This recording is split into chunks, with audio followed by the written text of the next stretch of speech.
what you want, when you want it, where you want it. This is The Mesh. Foot Candle Films. Film news and reviews from two guys who really like movies. This episode is brought to you by the Foot Candle Film Society. For a schedule of upcoming screenings and membership information, visit the Society's website at www.footcandle.org. Hello, everyone, and welcome to Foot Candle Films here on the Mesh.tv podcast network. My name is Alan Jackson. With me is Chris Fry, and we serve as the directors and founders of the Foot Candle Film Society and also of the annual Foot Candle Film Festival held right here in beautiful Western North Carolina every September, but we'll talk about that a little bit later. First and foremost, Chris, how are you? I'm doing good. I am interested to talk to you about the two films we've got today. One is the third installment of the Guardians franchise, and one is the third installment in Ari Aster's filmography. So should be some interesting comparisons and contrasting things there. That's right. We will be discussing the two films, or reviewing the two films, Guardians of the Galaxy Volume 3, the latest in the series of Guardians of the Galaxy movies from writer-director James Gunn. And then we'll be flipping gears and talking about the latest, as Chris mentioned, from writer-director Ari Aster, which is Beau is Afraid. He is. Beau is Afraid, starring Joaquin Phoenix. So we got two films to talk about. After we get done with those two reviews, we will be talking about some latest movie news. May even have a little surprise trailer to review and talk about with Chris, and just see what comes out of that discussion. And then, as always, we give our recommendations of films that we think are worth checking out at the end of the day. Something that you can find online streaming for your viewing pleasure. Chris and I both give a recommendation of a film at the end of the episode. So, Chris, as always, I say this every single time we get together. We've got a lot to cover, a lot to talk about. You ready to get started?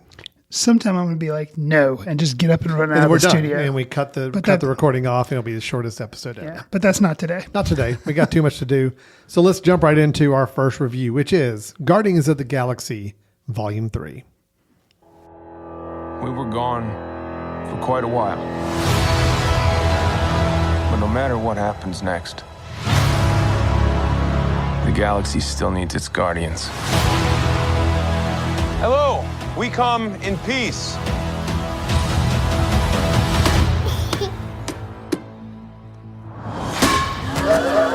Come on, Drax. Seriously, dude? No! Ow!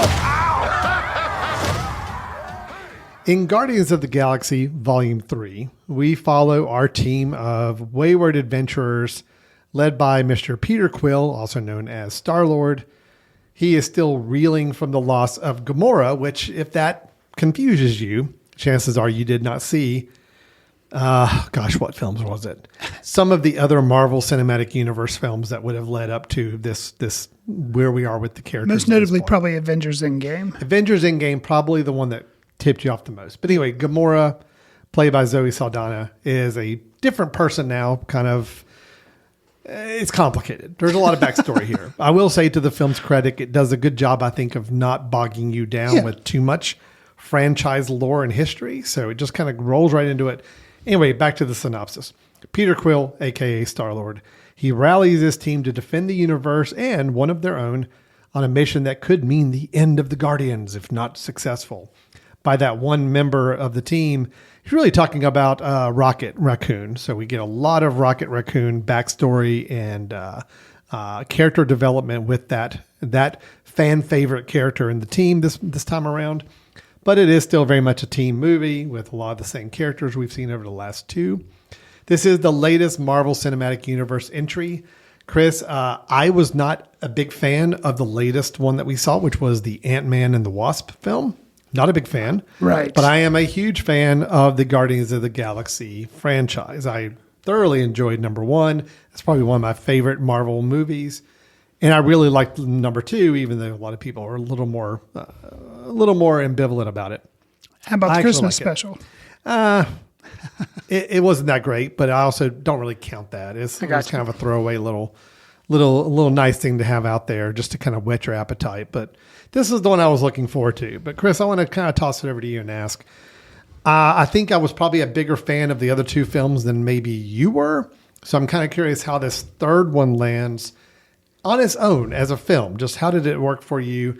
And then if you want to also comment on how you feel like it continues the franchise positively or negatively.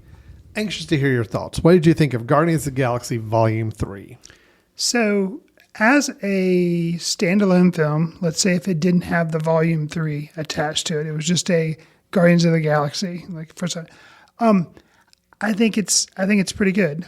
Is it maybe overstuffed? A lot of characters going on, a lot of themes and storylines. Yes, but it never to me felt overwhelming. Now, granted, that was because I did have the knowledge of the prior two films, like you're saying. If I hadn't, maybe it would have a little bit more trouble standing on its own. Maybe it'd be a little wobblier. But as it was, with the knowledge I had going in, I thought as a standalone, yeah, I thought it works. It was entertaining, good film. In comparison to the other two, like you suggested, not as big a fan as you are. I did like the first one. But the second one really kind of lost me. And I think the reason why was they didn't do enough jumping around to different planets, I guess. Guardians of the Galaxy, to me, which they did in the first one, is very much kind of like a space travel, like different things happening in space. And I felt like for the second version, which we won't rehash our review on that, but it basically was just like took place more or less on like a planet with, but this one, there was a lot of hopping around, a lot of different places they were going, a lot of different things going on, and that worked kind of propel the movie for me, but I never got lost. It never got overly complicated. And something that helped this film a lot, and I'll throw it to you, with any Marvel movie, is the bad guy. With any superhero movie, it's not even Marvel, any superhero movie, got to have a good bad guy. And this one succeeded in that. This time out, the bad guy was the High Evolutionary, as played by, I'm sorry, I'm probably going to butcher your name, Chukwudi Iwuji. Maybe that's how you say his name. He was also in the Peacemaker series for HBO that James Gunn, the director, also kind of had a hand in. So he was really good as the High Evolutionary. And it was somebody that, again, really good as just a standalone villain. Had no idea who this guy was before this movie started. He's in the movie. You kind of get an idea of like what drives him and how he's, a villain. And he knew his part. He seemed to really, dig in and enjoy it. And that helped me enjoy the film overall. What are your overall thoughts for Guardians of the Galaxy Volume 3? Yeah. So again, kind of setting it up. I'm a big fan of the first two movies. I like this franchise. I like the characters involved. So I was excited for a third one. I'll say the third one's a little bit of a letdown for me, only because I'm trying to kind of put into words my take on this. I'll put it this way. When the film works, it works really well. Okay. But I feel like the working part of it was few and far between, more so than previous films. You mentioned overstuffed, and I think that's probably the biggest word I could use for this. This just felt like a lot of things crammed into a movie. Almost like, okay, look, we know this is the third and final, quote, final outing of this team. So let's put everything, throw everything against the wall and just soak it all in. And it did feel very, very overstuffed. It felt very repetitive, and a lot of times I think there was a lot of big action set pieces that looked very similar one after another. It all kind of blurred together, different scenes and sequences, which is not something I really did not remember being the case with the previous two movies. I felt like the previous two was the action was very clear, the momentum, the storyline was very clear. This one I felt like there was just a lot more thrown at the audience and a lot more to digest, and I didn't care for it as much. The biggest thing I think that kept me from just really enjoying this, I mean, there are moments and scenes and elements of this I really like, and I think with this cast and the characters they've created over the last 3 or so movies, it's hard to go wrong with this movie. I think this movie is going to be enjoyable for a lot of people. And I think you can walk out of it and say, yes, I enjoyed it. There were moments of this that really I liked. And I like the characters. I like the interactions. I like the dialogue. Yes, I get it. I feel like, though, this is a film that overplays its feeling of being a finale. No. To the point where it's manipulative. I do feel like this film is a very manipulative film. I think it knows exactly what role it's supposed to be trying to play. And again, I'm doing this without being spoilery. I'm not going to spoil what does happen in this film. But let's just say there are so many instances where they want you to feel a certain way, like certain things are going to happen to certain characters. And when they do or don't, it's almost like jerking the chain. It's like, we've got you by the collar, audience. We're going to pull you this direction. We want you to feel this way. Oh, nope, never mind. We're actually going to make you feel this way instead. It felt, I never have felt manipulated by these movies. This one, I do feel like manipulated to some degree. I feel like it's playing with the genre of it or the format of it being the end of a trilogy, and it plays it like a harp. It knows what it wants you to feel and have emotions at certain times. And it got to the point by the end of 2.5 hours, I kind of felt like they'd cashed that check a little too often. It's like by the end, I'm just like, okay, get it. Yes, we're ending. You're wanting me to feel a certain way, but I kind of feel like you've already tapped that keg all the way along, and I don't have any more left. Sure. So there is that feeling of that. There's a lot of, manipulative is the word I would put in there. And it's like, look, it doesn't make it not enjoyable film. It's just, at the end of the day, I just don't feel as invested or emotionally attached to it like I felt like I did on the previous two with this cast of characters for that reason. I will say I think I benefit in that I didn't like the second one, which makes me easier for me to like the third one because it's kind of like a bounce back. I'm on the rebound with the franchise. So I think I did like it a little better than you, but I will say I agree, a shortcoming of the film. So many characters' fates are teased that it ends up diminishing the stakes because when the close calls are so numerous to just amp up the feels, you're kind of like, okay, is this what's happening here? You begin to see it coming. You're like, oh, okay, I think I know what they're doing here. So it diminishes things. Not to say, the performances are still great, the overall story's great, but just once too often, maybe you're teased in a way that's a little manipulative. It is. It felt that way. Now, I share your feelings on the villain.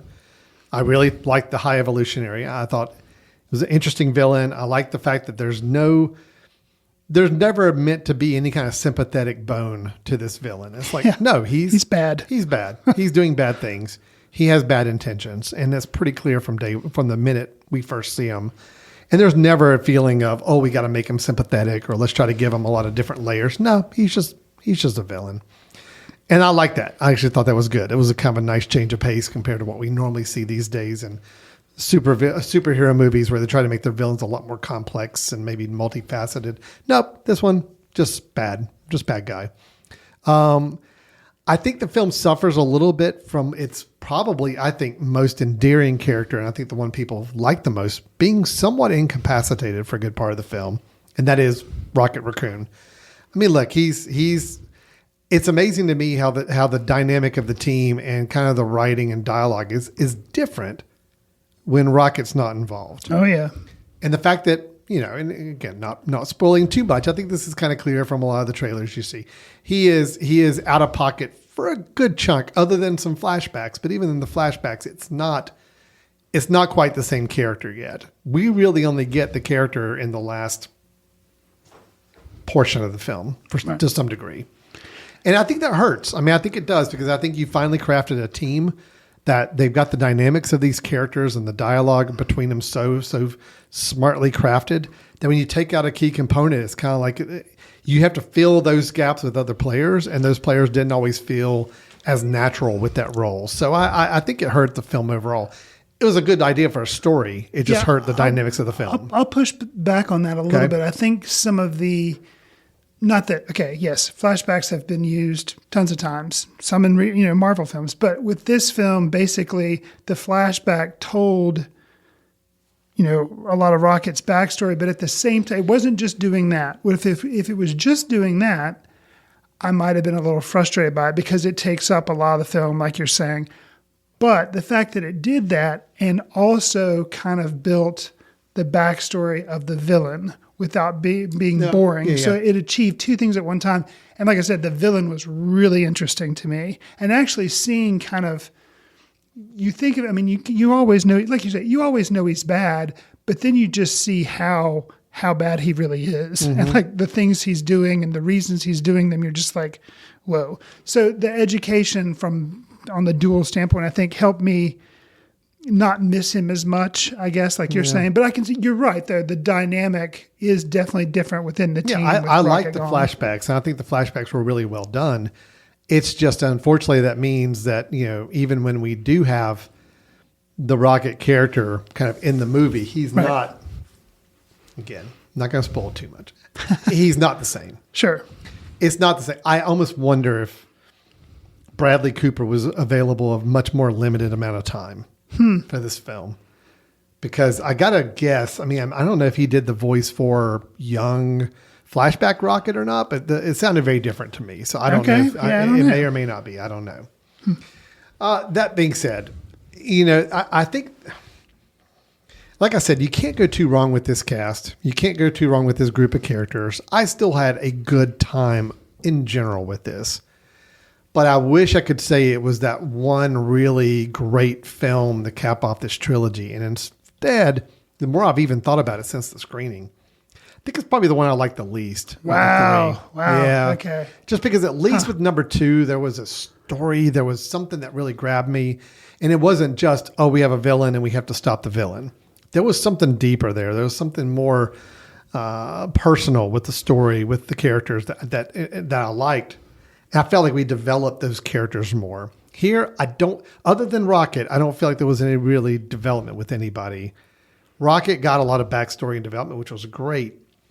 But it's just, I think the overstuffed feeling of the film kind of hurt it at the end of the day. And I wish there hadn't been so many jerking our chain about characters and their fates and all that. That I think really hurt the experience for me. See, I definitely don't have the same feeling about the film as you do. I think for me, I felt like each Guardian was given satisfactory screen time, and I felt like there was development with Quill beginning to question leaving Earth, Gamora actually beginning to question who she is, even though she's now this different person. With, like you say, her backstory is kind of complicated, but she then kind of questions some things. And then the relationship between Drax and Nebula and Mantis, and how like Drax always playing the fool, or not playing the fool, but kind of being cast as the idiot, and how, I don't know, I feel like there's some subtle things being done there about him being a caring person. And I don't know. I feel like there's a little bit more shades of subtlety, but I will say, along with the, we've already talked about, our feelings about how they jerking the chain, but some of the overstuffed things I feel like they did too was the cast is already big. And I feel like they brought in, except for, I think she was in I know she was in the Christmas special, but they bring in Cosmo the dog, or not necessary, or I didn't feel like was necessary. And that in addition to, even though he's been in the other films, but Kraglin kind of elevating him from like a supporting character to almost one of the Guardians himself, which I guess he is on their team. But I don't know, I felt like that helped make it be too much. So the work they were doing with the tight team, I didn't mind. But then when they started branching off to Cosmo and Kraglin and stuff, I was like, oh. Well, and then you got okay. Adam Warlock, played by Will Poulter. He's also... Which I really liked his character. I like what they did with his character. And he's funny and he provides some levity, but it added again, another ultimately layer of not things, really necessary to me. When you have a film where you are exploring a dynamic of a new character, and then that new character disappears for so long, and you kind of forget that they've disappeared, that's your sign that too much else is going on. Like you have lost the thread. If you kind of are able to introduce this really interesting new character that I had a lot of fun with in the first 30 minutes, and then gone for like an hour, and then comes in for like the last 20 minutes, and you realize when he comes back, you're like, oh yeah, that's right, I forgot that character's in here too. That to me is a sign of an overstuffed film, where it's like you're weaving in and out of new characters and new plot lines just to kind of add it to the mix, and it kind of causes you to forget things that have already happened, and that's what I experienced with this film for sure. Well, and I see, yeah. So we have the original 6, and I mean, I guess 5, but then you add Gamora in the very first Guardian movie, and that was good. Second movie did add Mantis, but that's okay because I feel like she really brought a lot. And then but then to add, kind of increase the roles of 2 more characters, Cosmo and Kraglin, it's just like too much. And then to add the character you're talking about, Will Poulter's character, Adam Warlock, it's like, just change the villains and focus on this team, which this is their story. It's volume 3. We're saying goodbye. Don't worry about adding to it. Just trust that that's enough of a story, I guess. So yeah, I think we both agree that it was a very overstuffed film, a lot more going on than needed to be, and I think the whole playing with fan viewers' emotions and expectations and the fates of their characters, it was tiring and got kind of annoying and frustrating by the end of the film for me. I'll say, I'm curious what you think. Needle drops with a very Guardian film. Music plays a big part. Yeah. And they even do like the mixtapes, volume 1, volume 2, and this one's no different. Has a lot of different needle drops. How did they work for you? Did they become? I've seen some people who have been to sneak previews say that they kind of felt like they were annoying at this point. It had kind of gotten too redundant. But what's your take? Because it's a part of the film. Yeah, I was still good with them. Okay. The music was obviously much more modern music than what we'd seen before, but I was okay with it. I thought that's one thing I do enjoy about James Gunn's films. I think he's got a good style for how to weave music into a scene. And I felt like it was good. If anything, there was some needle drop or use of songs. Mm-hmm. I felt like we were cut a little too short and didn't really have time to breathe, and could have been a lot more fun. There was like a particular Beastie Boys song that it's kind of cool when they started it out using it, and it kind of fit as a scene, but then the scene didn't go anywhere, and the song just kind of stopped. And it's like, oh well, I guess we're not really going to get a cool scene with that song. So it was a little. It was overall good. I mean, I think it was good. I think the previous 2 movies used music maybe a little better, but I do think this one was still fine. Well, this one, see there again, it's like every point I'll just disagree.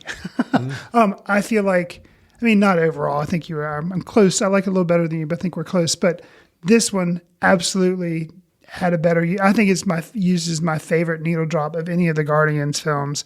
And it's the opening song they use. They use Radiohead's Creep, and it's a different version of it. It's an acoustic version of that song.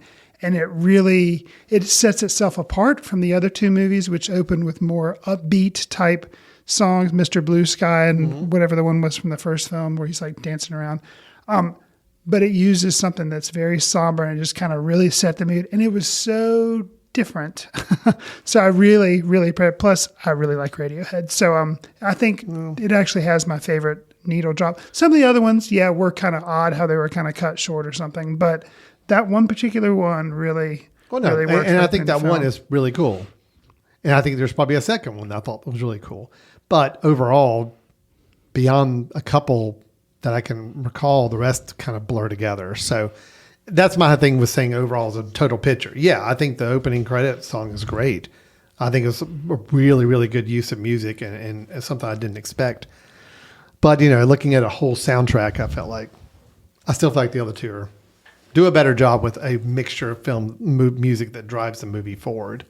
And I think it just had to do with the overstuffedness of this whole thing. I feel like the music kind of got overstuffed as well. It's like, instead of think about a song like in Volume 2 where in the woods they're playing Summer Nights by Glenn Campbell. And it's like, it totally worked. It was like a fun sequence. It worked with the music they were playing at the time. It was great. And I can recall that because it was like you let the whole scene play out. And it was like something original and fun about the scene. Here in the third one, I can't really recall another scene other than the opening credits that uses a song. And I felt like it really kind of moved things forward, and it really just had its own personality to the film. So again, that's kind of why I look at it. And it's like, I feel like there were just more creative uses in the second, outside of the opening credits, which again I did really like a lot. That was great. So anyway, I'm even trying to think right now what other songs were used. I'm like, I think I can remember a couple little snippets of things, but overall, I think that's part of the problem is, again, too much was thrown in this movie and it didn't let the good stuff breathe. Sure. Something that surprised me, I'll say just kind of a final thought. I was surprised how much they leaned into, granted, it was tastefully done, but somebody who's sensitive to this, I think, should know before going in, depictions of animal cruelty. Oh, yeah. Granted, it is PG-13, but people that are, triggered by things like that, yeah, it's pretty intense. Well, So and just I'll be also aware of add to that. I think the film had more, James Gunn kind of got his start doing a lot more just graphic, over the top violence, films and all. And it's like he's obviously tampered that down for these Marvel and DC movies. Well, the Marvel movies anyway. This one had some moments of some pretty good gore and pretty good. It's pretty violent. Yeah, it's a little more. There's more gooey, gross things than I think we're used to seeing in some Marvel movies. I don't know. Now, granted, I don't sit there and keep track, but I know there's an F-bomb that's dropped in this film. There's one. Yep. And I don't remember that being dropped in It may be the first one in a Marvel movie. Yeah. Okay. So but it, like when it was, I was like, whoa. Yeah. I mean, it was funny. It jumped out at me. It was good, but it was definitely, I think they definitely pushed some boundaries with this film a little bit against the Marvel stereotype film. But I guess James Gunn is out the door. So he's like, bye-bye. Yeah. I get to do what I want. But it is fair warning to viewers. I mean, I think you're right about the animal cruelty issues and some scenes that could be disturbing for people. And then just for little kids, it's a little more intense, a little more graphic, violence-wise than the previous two movies, I thought. So overall, look, I thought it was fine. I thought it was a good, enjoyable movie. I think it's one of the better Marvel movies in the last year. So I will say, now granted, I'd have to go back and rewatch them, which I don't want to. But I would say, for my money, it's the best since Endgame. Might be true.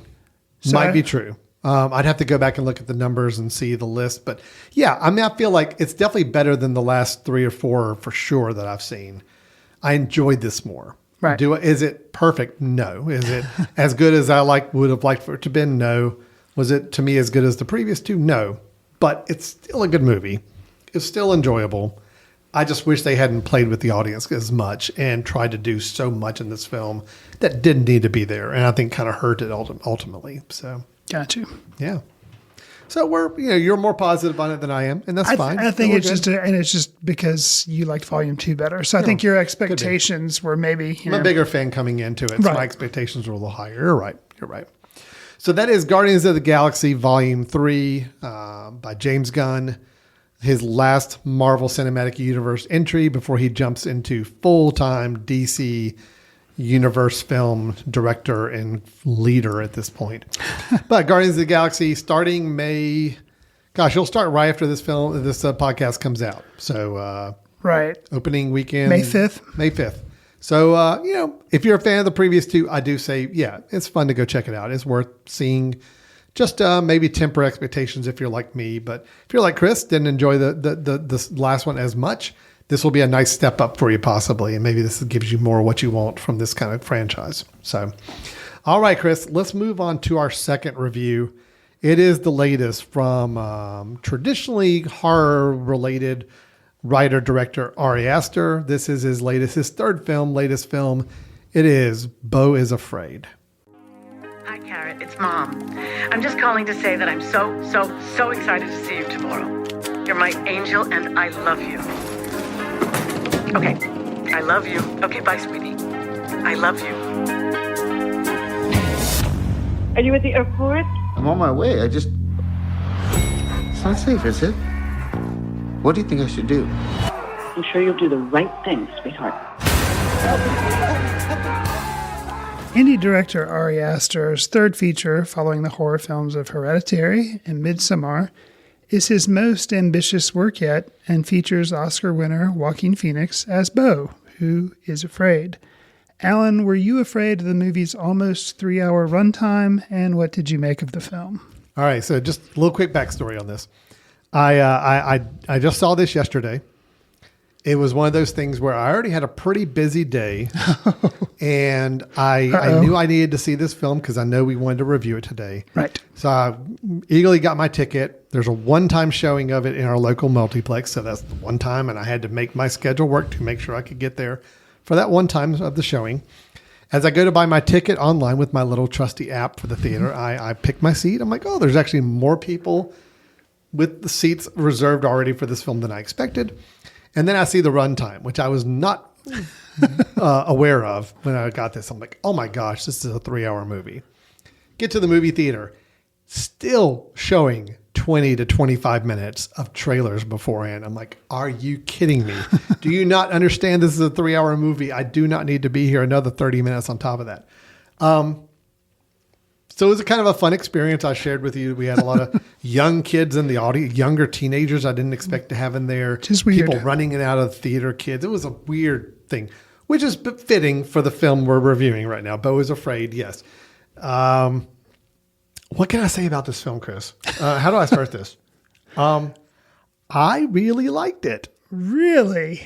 Okay. Yeah. Well, good. I actually found myself enjoying, with air quotes around the word, enjoying this film. I'll admit, in the first half hour of this film, I thought I was going to hate this film because of some choices, because of some directorial choices where I felt like it was just stretching out things to make it as much agony as possible to watch. Okay. And for that first half hour, I'm like, okay, if this is what it's going to be for 3 hours, I don't know if I can deal with it. Okay. But to Ari Aster's credit, this film decides to take some very creative and innovative approaches to how it is conveying. Basically, we're following Beau, and it's a lot of what he's experiencing and feeling as he's trying to make his way to his mother. Right. And that's all we probably need to sum up as far as a statement goes in general. This is a film that's open to a lot of interpretation by the end of the running time. But I think the director does enough with what he's got in front of him to make it interesting and captivating for me to watch.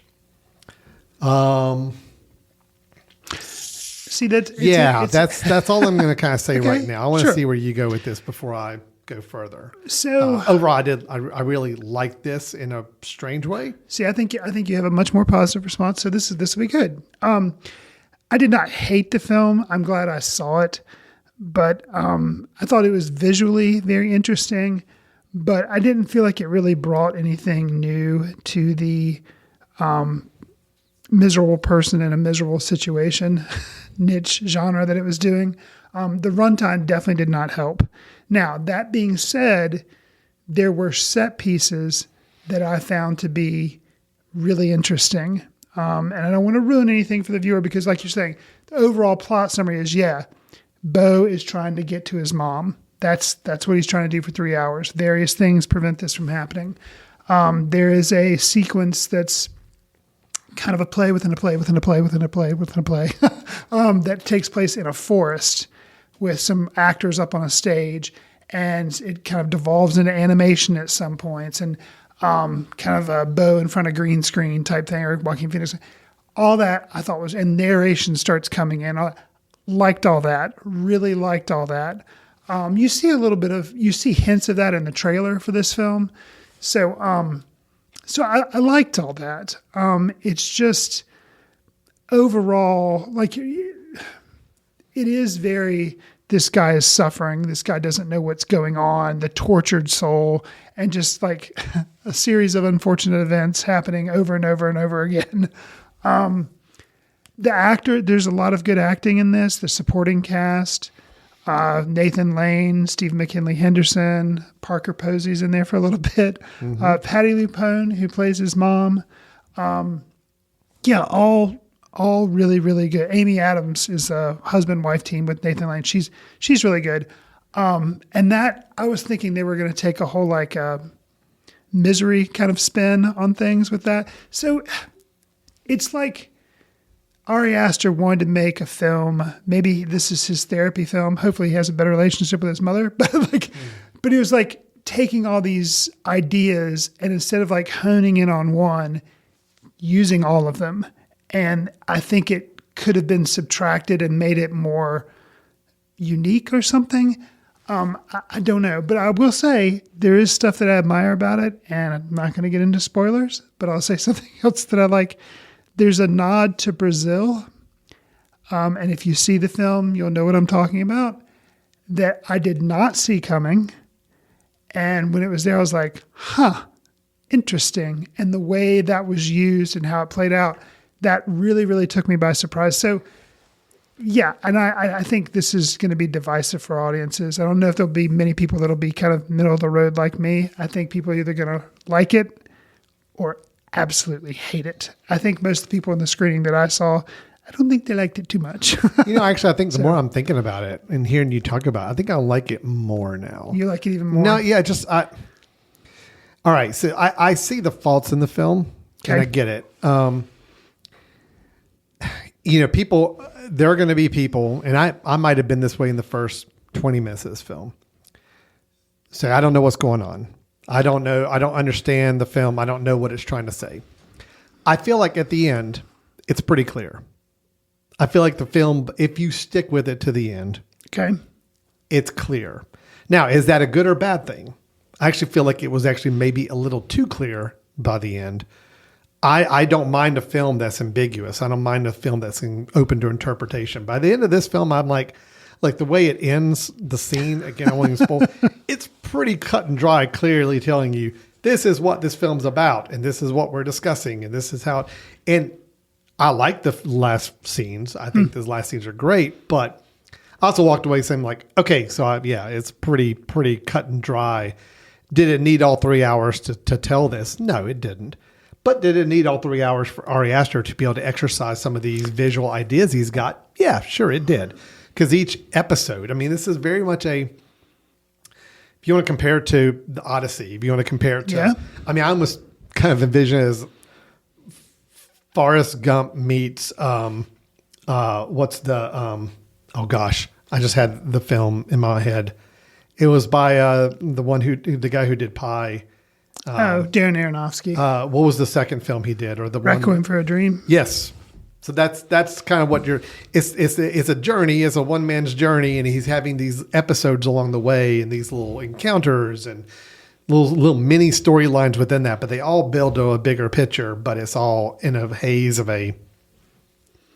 some anxiety driven delirium that the character's going through. So anyway, it's a little bit of that format, and I like the format because the idea is like I could see him encountering one group of people, and if I'm not terribly enthralled with that encounter, I'm like, well, here a little bit, he's going to go somewhere else. It's that whole Homer's Odyssey type of thing. It's like it's a journey. Now, the fact that he's doing this all for his mother brings up a whole host of questions and things that are explored very, very intensely at the very end of the film, or towards the end of the film. Right. I think there were enough surprises for me in this film. It did end in a way I did not expect. I think there were some narrative choices made that kept the film very interesting to me. Okay. Where it could have easily have just coasted into, let's just visually and psychologically explore this person. But there actually was some sense of a narrative, whether you believe the narrative or whether you trust the person telling you the story by the end of the film. That's up to your interpretation. But I think there was enough here to keep me engaged, and I found it to be, I found the time to run pretty quick. I didn't feel like it was 3 hours. Wow. I mean, I didn't, because by about halfway through the film, I think it got me roped in. I felt like I felt the running time. I think that being said, it was interesting enough experience to sit through because of the way you'd mentioned kind of in the intro to the show, Midsommar and Hereditary are more traditional horror films, but I think this is still, you could kind of wedge it in that category a little bit because it's definitely mental anguish and disturbing things happening. And there's still some very disturbing moments and elements to this. And the fact that you're living inside of this man's head, and again, what he's experiencing you always have to put through a lens, and you're trying to figure out what's real, what's not. Is it all real? Is it exaggerated reality, or is it not? And I love the fact that the film kind of plays with that. So I mean, there's a lot of twists and turns in what happens with this story. And there's humor in here. Very dark. Yeah, but there's humor. Between his 3 films, this has definitely got the most humor. Right. Sometimes it's at the character's expense. I mean, there's humor in how ridiculous a situation may be getting exaggerated. There's humor in that. But there's just as many moments. I mean, a couple are still kind of seared in my brain right now. They're pretty upsetting and disturbing things that happen. So it's Ari Aster playing with this format, but at the end of the day, it is still a dark, disturbing film. Right? Oh, yes. I mean, we're clear saying that? Yes. What's your thoughts on Joaquin Phoenix? I mean, we're with him pretty much the entire film, 3 hours here. What's your thoughts there? Yeah, Joaquin Phoenix is a good actor. I think, it goes kind of without saying. I think most people would agree with that. I think he gives a good performance. It's a very tortured performance. He's kind of a heavy-set Joker. The Joker was very, gaunt and put upon and had all these anxieties and everything. This is a heavier-set guy, but he's still got like lots of anxiety and So I mean, but Joaquin Phoenix is acting. Yeah, I mean he's good. He's believable. Did I feel like it was anything different for him? Maybe not. But I felt like this is the least amount of acting I've seen him do. Okay, it's a very that's the character, like internalized. The character is responding to everything. Sure, he's not actually acting out on anything. Okay, so I actually found it to be probably his least involved performance. Not saying it's a bad one. It's just the character itself doesn't. Things are happening to him. He's not the act. He's not the activator of anything necessarily. Gotcha. He is responding to all the people around him that are reacting to his situation. Gotcha. And so it is a very, I don't want to say restrained because I mean he gets to act, but it's in a weird way, it's a smaller role than I'm used to seeing him play when he's the leading man. Does that make sense? No, that makes total sense. And I think that's why my comments on him in the film are so small because he's in like almost every scene of the film. Yeah. But it's such a kind of knocked down performance. It's not I guess you could say the Joker, well, in some senses was very big because he had to become very showy. And this definitely never gets showy for his performance because he's kind of a beaten down character. So a lot of times it's just, everybody else is playing these big characters and he's just this. He's just responding. He's just the one that's happening to. It's an interesting cast. You mentioned a lot of the cast names on there. I had no idea who all was in this film when I saw it. And it's interesting how many people have different backgrounds and things that we're used to seeing them in to be in this film. Like Nathan Lane. Never would have expected Nathan Lane to be in an Ari Aster film. No. Amy Ryan, a lot more known for lighter films, a little more of a comedic touch sometimes. Parker Posey, again, not someone I expected and did not know was in this film. I did not. She was one that I did not know. Loved her role, though. Oh, yeah. That is great. Richard Kind. I'd heard his voice early in the film. You hear him through a phone for a good part. You knew right away who that voice was. Oh, yeah. He's got one of his voices. That's another character that I did not expect or actor to be in a film like this. And I love that. I love the fact that he's bringing together a cast that's kind of an eclectic cast that you just wouldn't imagine being in a film. When you've got Hereditary, Toni Collette. I absolutely could see Toni Collette in a film like that. I could see those characters. Midsommar, all the characters there. Yeah, I get those actors and actresses being in that film. Here it's like, wow, would not have pictured this cast, but it worked. Well, and I think overall, like he's made 3 films. I think Midsommar is probably my favorite. It's hard to say favorite because that film's kind of a tough watch. Yeah, and that's probably my favorite. I think expectation wise, I was really, because the trailer had this completely different vibe to what I felt like expecting an Ari Aster film to be. And it was a very different Ari Aster film, but I don't know. I was expecting it to be my favorite because, but it didn't quite meet my expectations, but that's my fault. I still think it's an interesting film. And if you like his work, then it's worth checking out. I liked it quite a bit. I still like Midsommar quite a bit. I like all three of his films. So right now I'm totally in the Ari Aster camp. I'm a fan of all three of his films. I like all three. So it gets me more excited to see what else he's got coming up. Trying to think, there was a specific question I was going to ask you about. This was A24's most expensive film to date. And I can see that. And it was a big budget film. Yeah. There's a lot going on. Yes. Sets and locations, and of course a big cast of actors we already mentioned. Animation, you mentioned a whole like almost 15-minute sequence. It seems like animated that I really liked quite a bit. Actually, all of the set pieces I really enjoyed. There's we follow one sequence of Beau kind of in his home in the middle of the city, and kind of what kind of environment that's created, kind of this hellscape he's developed, whether it's real or in his mind, but it's some pretty interesting sequences there, some great action involved in that. Mm-hmm. Then you move to him getting hit by a truck, and he gets taken in by a group, which is the Nathan Lane, Amy Ryan sequence with their daughter as well, and kind of that interesting dynamics with that family. Then it moves, I think, out into the woods, and you've got the animated play sequence, which is great. Then I think he gets to his mom's house. Then the mother's house is a whole nother sequence and scene. Right. So yeah, it's an ambitious film. There was a lot going on, but I wonder, and like you say, I like Ari Aster's work. I'm curious to see what he does next. Budget was $35 million. Box office so far is like 5.8 million. Yeah, it's not too So I'm interested, and especially for A24, which is a smaller studio. But they've then had the excess of Everything Everywhere All at Once, so they're probably okay. But I'm curious. I'm very curious. There's a podcast out there that I listen to called Blank Check. Okay. The idea of a blank check film, where it's like, okay, your films did really good as a director, so we're going to let you kind of take on a project, and you can just kind of write your own check about what you're going to do. I kind of wonder. I mean, both Hereditary and Midsommar, I think, were relatively lower budget films that made pretty good money, I think, for the studio, or got a lot of acclaim for the studio. Mm-hmm. So Ari Aster is kind of a rising star in making these films. And of course, lower budget, quote, horror films have done really well financially. So I wonder if it's a matter of, okay, yeah, we like this guy. This guy's doing some good projects for us. It's right up the A24 brand. Let's go ahead and give him a big budget project because he's asking for one.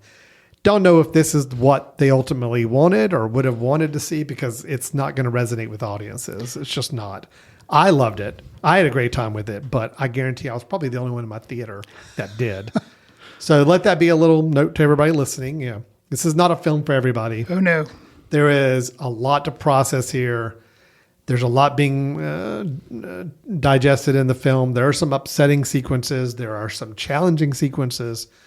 There's very interesting sequences towards the end that I will say elicited both a combination of gasp and laughs out of my audience that I was with. I'll just say the attic scene. I'll just leave it at that. Yeah. I thought was great, but it's not for everybody. I will certainly say that. Not for everyone. Sure. So it's a challenging, tough film. I think by the end of the day, it is pretty clear in what it's trying to say and what it's trying to do. Maybe it didn't need all 3 hours to do it, but I was fine riding along with it for the duration. So, most importantly, Alan, let's end with this. Which was the better title for this film? Disappointment Avenue or Beau is Afraid? Oh no, Beau is Afraid is much better. Okay. So Ari did a good job. Yeah. Disappointment Avenue is so generic. No, Beau is Afraid, that sums it up. Okay.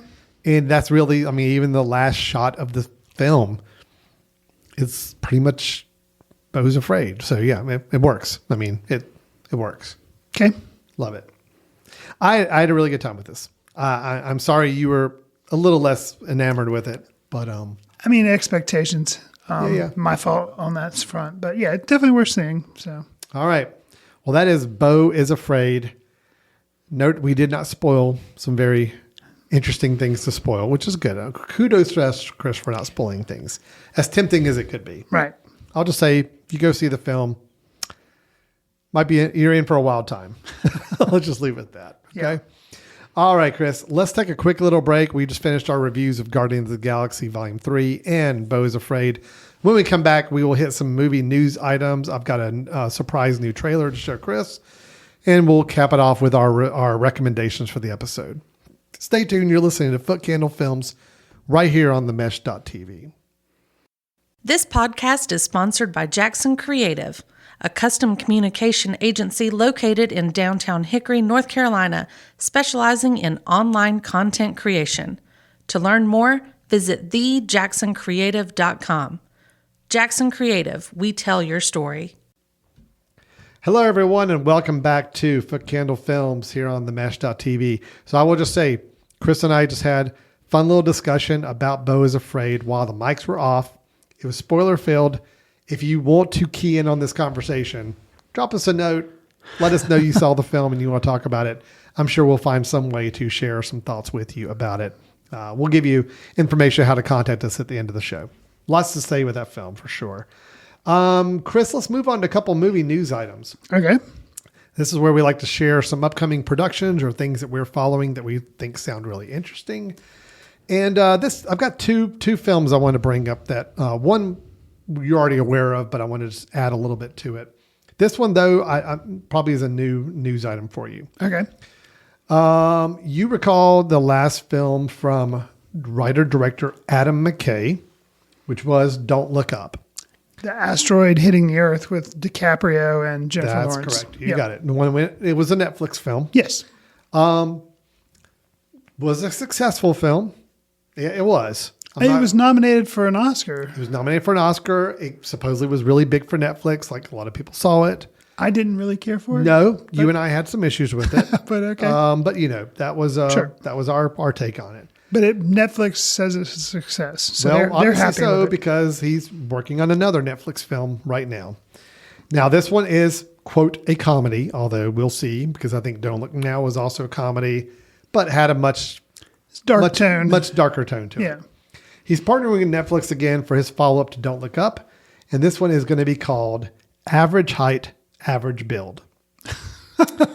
Now, So will the film just be average? The film starring Robert Pattinson. Okay. He plays a serial killer. Okay. A serial killer that looks to leverage American politicians to make murder easier. So obviously we're talking a lot of cynical. Which Adam McKay, politics. Yes, social there you commentary for sure. Political commentary. He did this with Vice, with Christian Bale playing Dick Cheney. And then also, of course, Don't Look Up had a lot of political and social commentary to it as well. This one, though, Robert Pattinson, and then also Amy Adams is going to be starring in it as a state lobbyist. That forms a unique connection with the murderer. Now, Amy Adams played Lynn Cheney, also in Vice. So, Okay. This film also is going to include Robert Downey Jr., Forrest Whitaker, and Danielle Deadwyler. Okay. He's writing and directing it. McKay is. Doesn't have a release date yet, but they have been searching for a home for this film, and Netflix, after Don't Look Up, made, quote, a huge splash when it launched in December 2021. It still ranks as the Netflix's second most watched feature.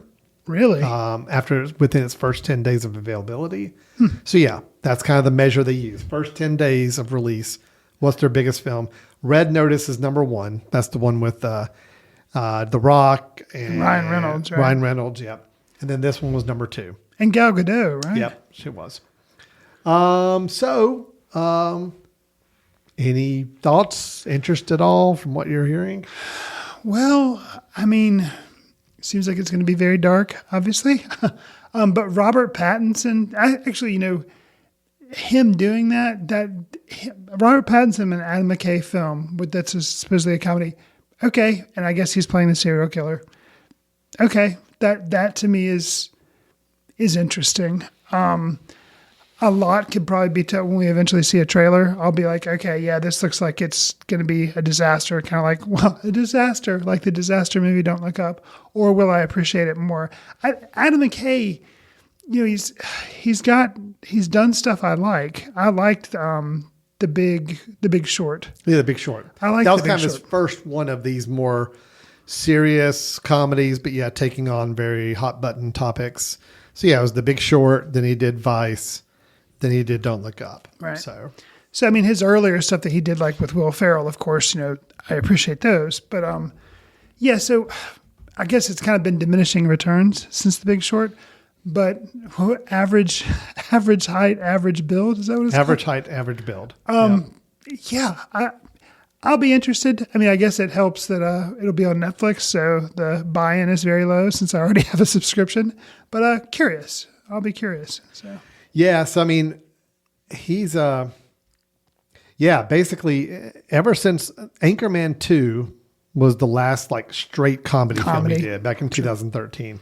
Since then, it's been The Big Short, Vice, Don't Look Up, and now Average Height, Average Build.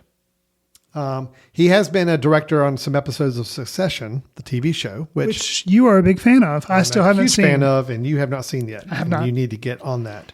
Well, you need to get on watching 80 for Brady. You're right. But oh man, watching Succession is so much more fun though. I would imagine. You got the easier part of this deal. You got to Sure. watch Succession. Sure. Okay, so that is average height, average build. I am interested in it simply because of the Robert Pattinson side of it. Yeah. I'm interested. Him doing an Adam McKay film doesn't feel like a fit, and that's why I kind of like to see where it goes. So Right. I feel like Adam McKay, obviously he's a very smart dude. He knows how to weave in politics, but always, since Big Short, it's always gotten just a bit too heavy-handed that it's like either make a drama and have all this politics talking or have all this stuff in there, or make a comedy, because you can do funny, but when you try something about, he just can't quite strike the right balance for me. It's too heavy-handed. It's a tough his balance. attempts at social commentary, Right. humor. It's a little too much. I mean, comedy is hard. yeah. Comedy is hard anyway. Yeah. Anyway, I think it is really hard to do comedy, and then to try to do like social conscious commentary without being socio-political commentary, without being heavy-handed, even tougher. Yeah. It's very clear. Adam McKay has very, very specific leanings on the political spectrum, and I think he's not afraid to show those. Now, okay. So here we are telling him how to make this movie. Okay, good. Let's tell him how to make it. Let's tell him how to make it.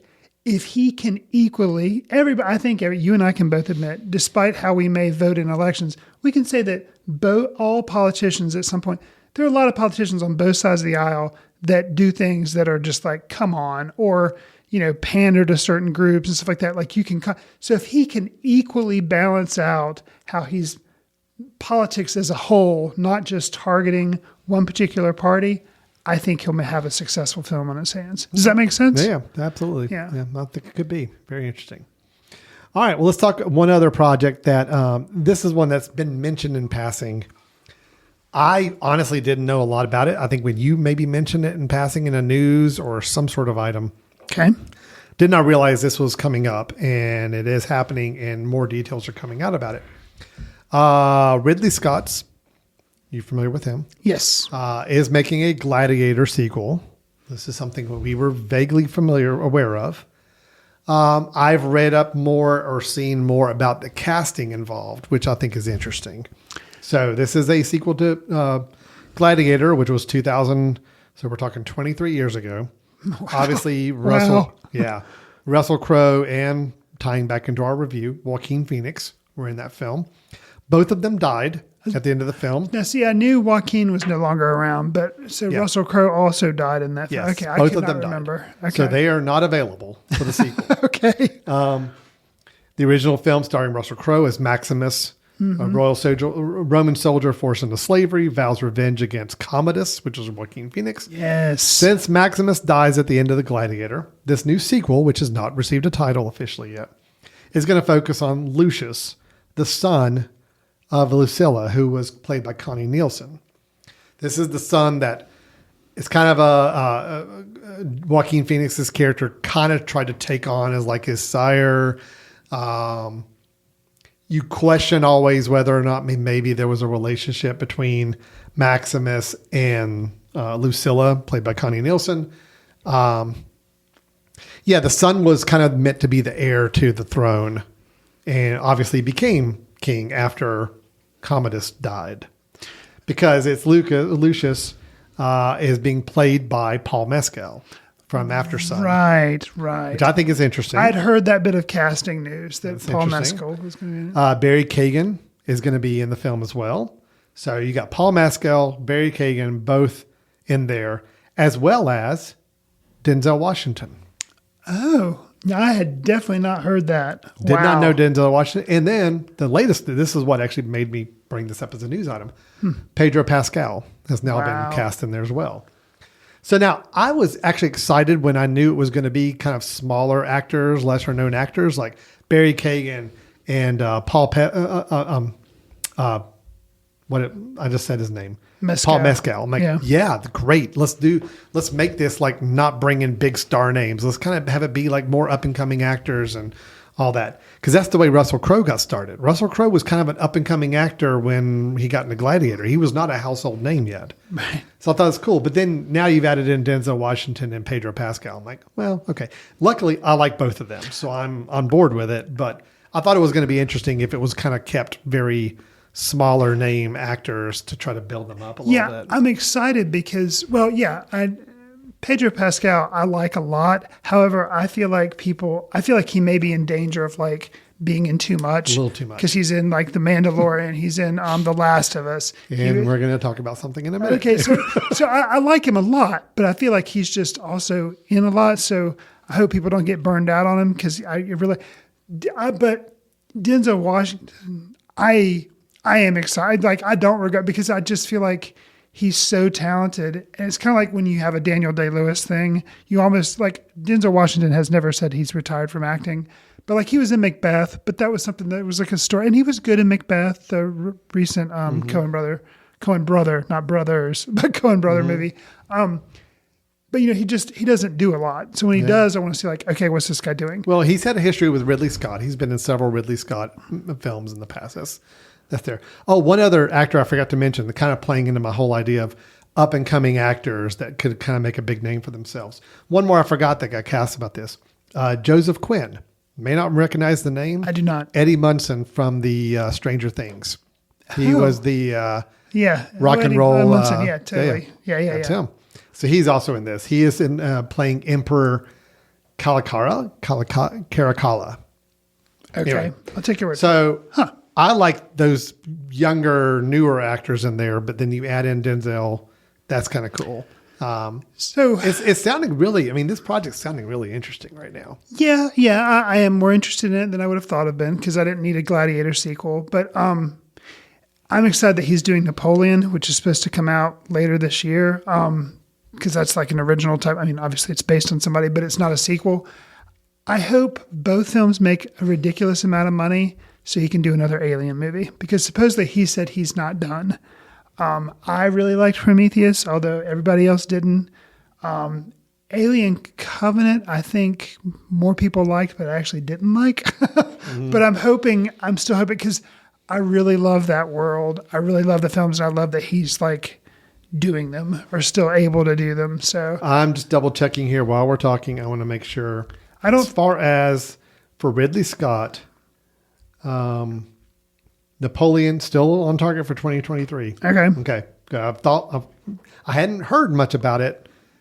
So, and here we are already in May. It's going to be a November, December type thing. So I'll make sure it wasn't something that got pushed off further out. Totally. But it is Joaquin Phoenix as Napoleon. Okay. Interesting. With Vanessa Kirby. Yeah. Yeah. Okay. Good. But then they don't have anything listed after the Gladiator sequel, right? For Ridley Scott as far as what he's working on. No Alien movie, Alan? I don't think no. I think he's... Yes, there is. Do they have a title? Well, unless More the title... importantly, do they have a date? Unless the title is Untitled Alien Prequel. Well, that's what it would be. Yeah. So. It'd be a sequel to... Alien Covenant. Yeah. But before Alien, yeah. Yeah, he is attached as a director. He's got 5 projects as director right now. Gladiator 2, Napoleon, and then 2 others, Sinking Spring. Well, that's a TV series, okay. And then Queen and Country and Untitled Alien. That sounds too far in the future. I don't know. But it doesn't have the years for any of those other ones. Okay. So we don't know. Could be pick and choose whichever one he works on after. Because I would really love to see another one. Okay, fair enough. Okay, let me get on to our last item, which is actually kind of a trailer. Now, here, I'll just, full warning, Chris. I did a search for trailers on the Apple TV website. Fair enough. Just right before we recorded. Okay. Just want to see, are there any trailers of films that maybe we slip by or we mean to talk about? And I come across this trailer. It is an official selection for Cannes this year. Stars two people, that one of them we've just talked about, and one I know we're also a fan of. Directed by a director we're also a fan of, and I've never heard of this film. Okay. But it is coming out this year. Have you heard of, Chris, Strange Way of Life? No. Pedro Almodovar. Yeah, okay. Know who he is. Starring Ethan Hawke and Pedro Pascal. Oh, wait. Are you familiar with this? Okay, I didn't know Pedro Almodovar was the director, but I did know that there was a romance movie with these two gentlemen being a romantic couple. I think that's what this is. I do not think it is. Okay, so that's this a different is a movie. Western. There's a movie with Ethan Hawke where it's in a gay romance that's coming out. I guess it's not this one. I don't think it's this one. Now, it could be. Could be. But we haven't seen it. I haven't seen the trailer. I haven't seen the trailer either. I just know there's a movie coming out. This is called Strange Way of Life. The description is, a man rides a horse across the desert that separates him from Bitter Creek. He comes to visit Sheriff Jake. 25 years earlier, both the sheriff and Silva, the rancher who rides out to meet him, worked together as hired gunmen. I don't know if this could be the movie I'm thinking of. I haven't seen. All I remember seeing was maybe it is. All I remember seeing was that there was a movie with Ethan Hawke and it was like a gay romance movie. I was like, really? That's interesting. Okay. Well, this could be. And I don't know. But this is the Western. We'll see. Well, we're going to watch the trailer together. Let's do it. Okay? The only other thing that's a little odd, and Apple, if this is a typo on your Apple trailer website, just to make a note, it has the runtime listed as 31 minutes for this film. That does not make it quite a movie. I'm thinking that may be an error. Maybe. We'll see. Anyway, here's the trailer for Strange Way of Life.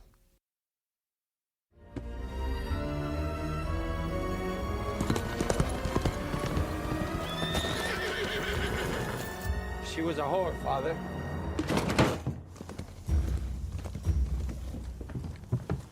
A woman was found killed in town.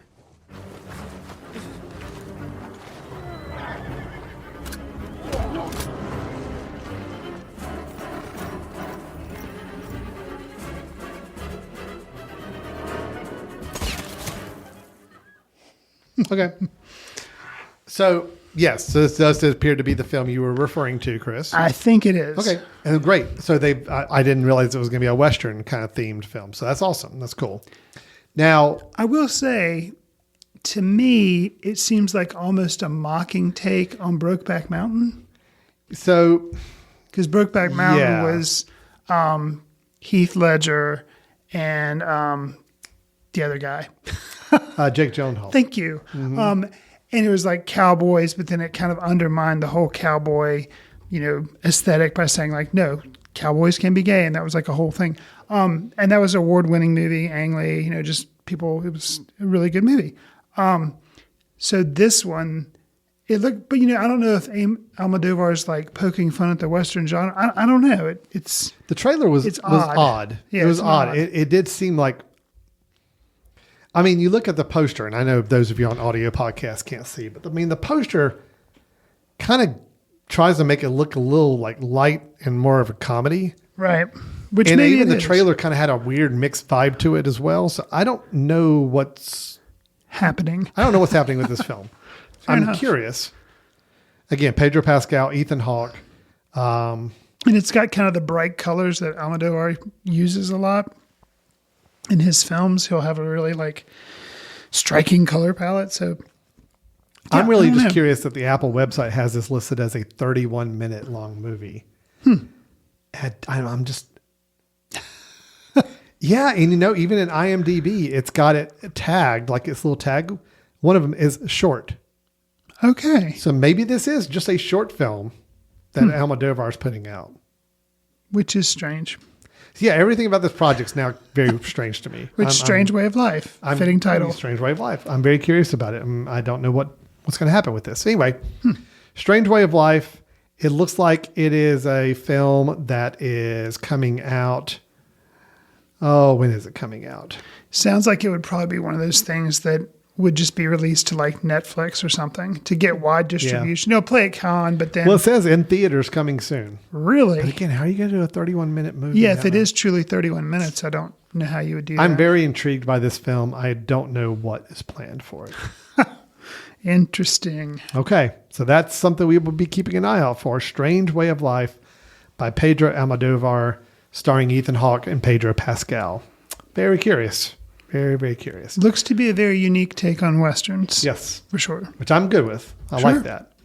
Okay, Chris, now that's our news. We finished news. We have no more news to share this week. So now let's move on to our final part of the show.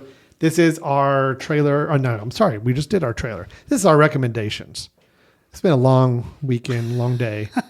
This is our recommendation portion of the show. Chris and I both come up with a recommendation of a film that we think is worth checking out. And it needs to be a film that people can watch at home too, or see fairly easily if they choose to. Chris, what have you got for us as far as a recommendation this week? So I'm going to recommend a film that came out in 2014. We reviewed it here on the show. I was originally a little cool on it. I think Alan was a much bigger fan. But it is Christopher Nolan's Interstellar. Widely available for you to rent online. I don't think it's actually streaming anywhere, but you can rent it from the usual sources. But this is the team of explorers that travel through a wormhole in space in an attempt to ensure humanity's survival. Who are these team of explorers? Well, you've got Matthew McConaughey, you've got Anne Hathaway. Back on Earth, you've got people like John Lithgow and Michael Caine. Watching it, I just watched it recently. We held a screening here in Hickory in partnership with the Science Center, local Science Center, and they talked about black holes and wormholes. It was very educational, but also the film was good.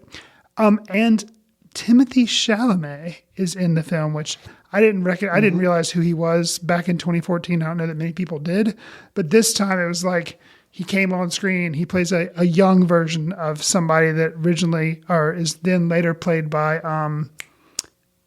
Casey Affleck. Yes. Mm-hmm. So, but then Casey Affleck I knew, but then when Timothée, I was like, oh, that's Timothée. So it's kind of weird to see Timothée Chalamet. Early in it. role for him. Yeah. I like the film, and I think I like it a little better now. I think it's no surprise to anybody listening to the podcast. One of the things that kind of derailed me a little bit, 2 hours and 49 minutes. It is a long film. And I feel like no Beau is Afraid though. No, Beau is Afraid has 10 more minutes on it. I think the thing is, there is a lot of cool stuff that happens in space, and that's when the film really gets clicking for me. There's a first, let's say, third of the film that takes place on Earth, and it's a lot of filling in details and stuff. But I'll just say it, it's really depressing, and so that depressing portion before you get to some space and some hope and stuff.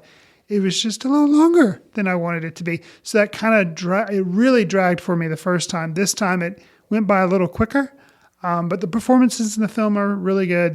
The science, apparently, from what I found out from the representative of the Science Center who was there, the science is actually pretty good. Yeah, Not all of it, legit. there is some fiction in there, but it's pretty legit.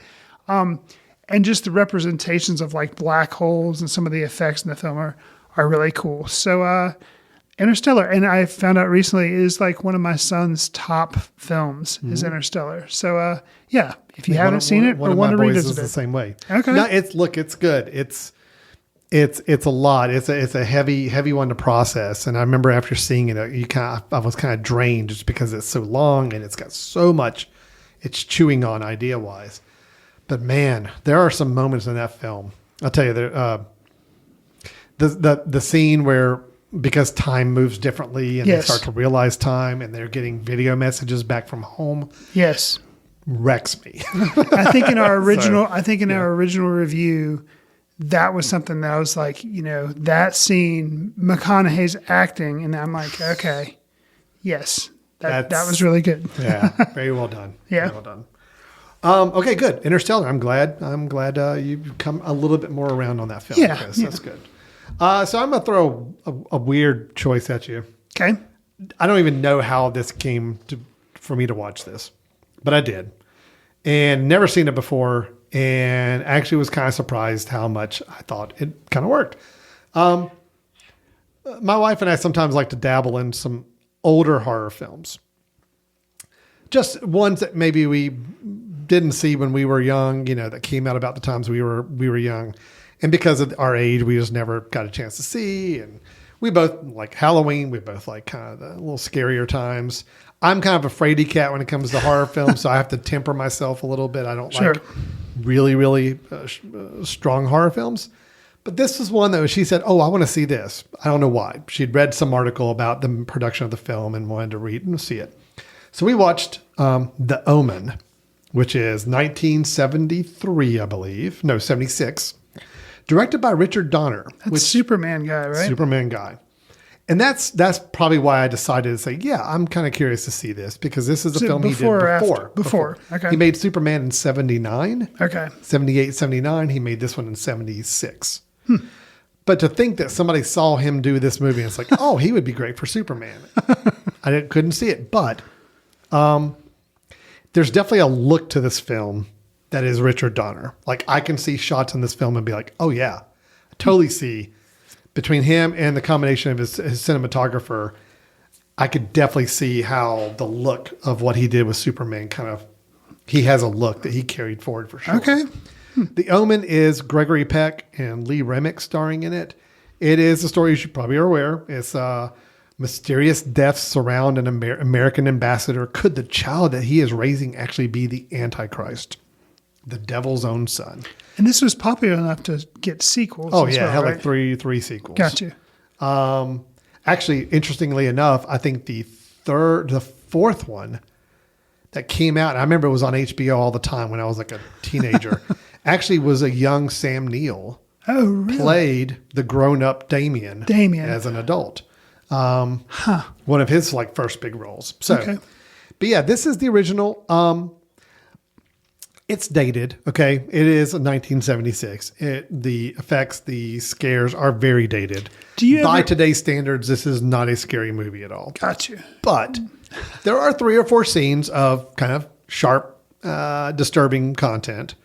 And just the overall idea is kind of creepy, in general. So they don't leave it up to question whether or not he is. The movie does make a stand on this is a bad kid. The movie makes a stand. Okay. Yes, pretty clearly.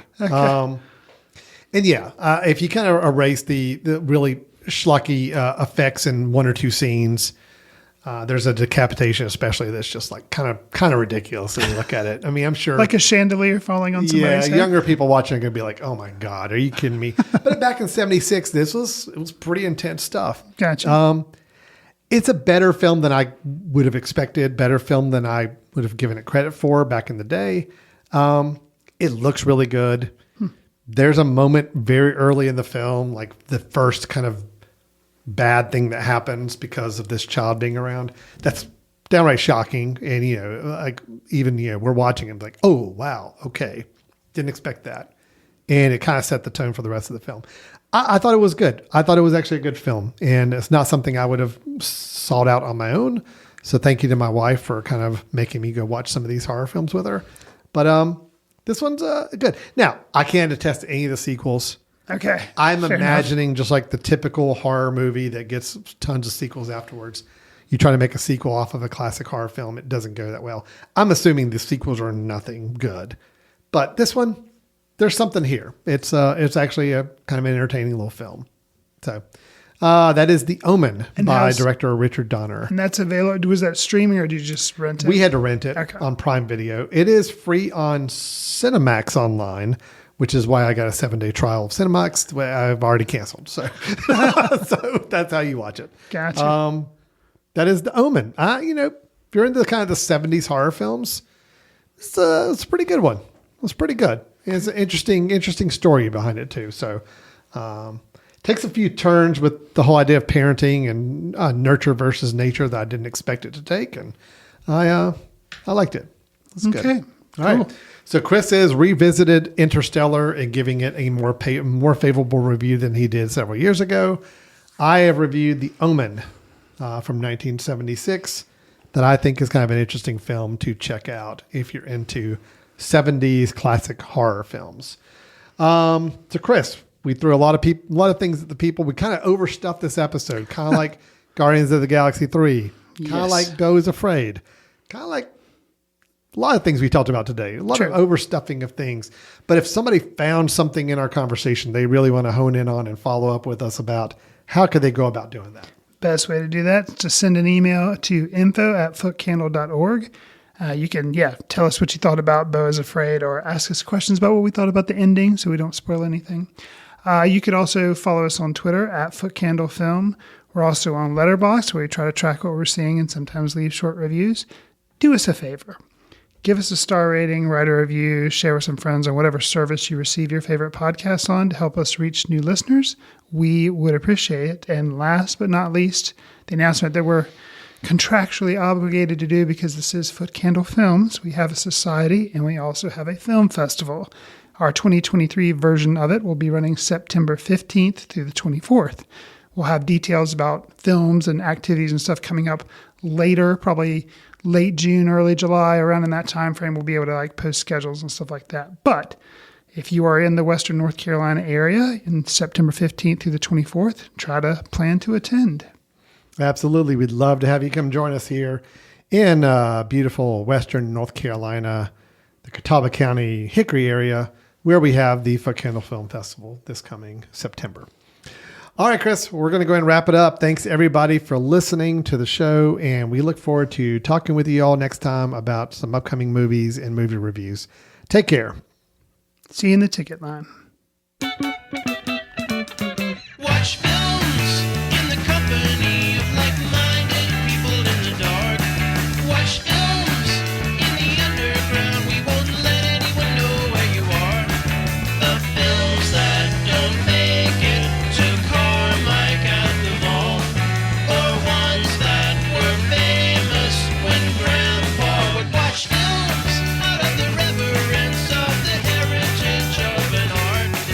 Watch films through the courtesy of Foot Candle Film Society. Special thanks to Carpal Tuller for the show theme music. For more about Carpal Tuller, visit www.carpaltuller.com. You've been listening to The Mesh, an online media network of shows and programs ranging from business to arts, sports to entertainment, music to community. All programs are available on the website as well as through iTunes and YouTube. Check us out online at themesh.tv. Discover other network shows and give us feedback on what you just heard.